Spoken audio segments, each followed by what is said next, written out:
Hey guys, welcome to JazzedTutorials. This week's going to be really cool. We're going to be doing a graffiti text effect. Now this was submitted by a viewer. They had a question and I answered it, and here it is.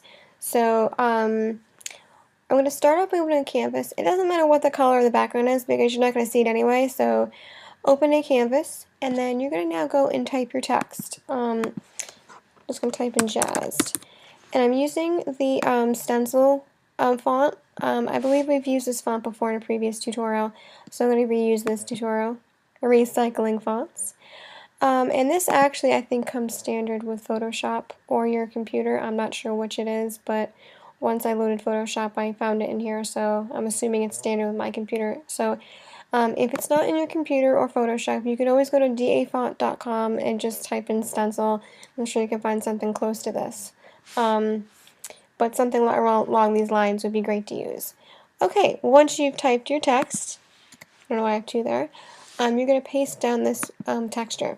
I'll provide this for you in the description box below. It is, however, a very large photo, so you may need to resize it like I have.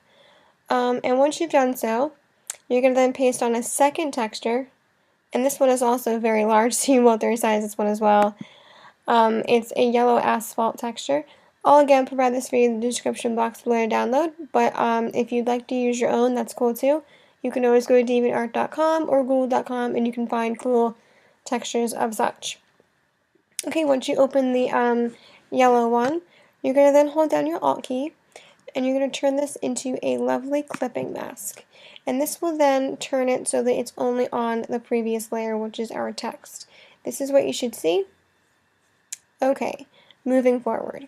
We're now going to go back to our layer 1, and you're going to Control or Command click on the thumbnail to make this a selection. And you're going to copy the background asphalt texture. So we're going to copy that, and then we're now going to add another mask. We're going to add a mask layer to our text. So add the mask layer, and now be sure that once you add the mask layer that you're clicked onto the mask layer. For the next step, you'll need that specifically. Okay, once you have a mask layer on your text, click on the word channels, which is right on your layers thing here. Yeah. And then you want to make your layer mask channel visible. So click the eye and make it visible. And then what you're going to want to do is Control V and paste the texture in there. And you should see something like this. There should be like a yellow and a red. And your selection will be appear right here. We don't need this selection anymore, so do a Control D or Command D and get rid of the selection. And now go back to your layers, and this is what you should see. So click on layer 1, and boom, you'll see that. Now, looking at this, you'll notice how it's a little bit too light or too dark, and it blends in too much. So we're going to fix that. So click on your jazzed or your text layer. Go up to Image and Adjustments and click on Brightness and Contrast. And by changing your brightness and contrast, you can alter the color of your effect. So I'm using a lot. I'm going to go about 127. And the contrast, I'm going to actually go all the way to the end. So 100% on the contrast and around 120 to 130 on the brightness. But you can alter it to whatever you like. Click OK and you're good to go. Now, you could stop right here, but with this being a tutorial and I'm JazzedTutorials, I have to go a step further.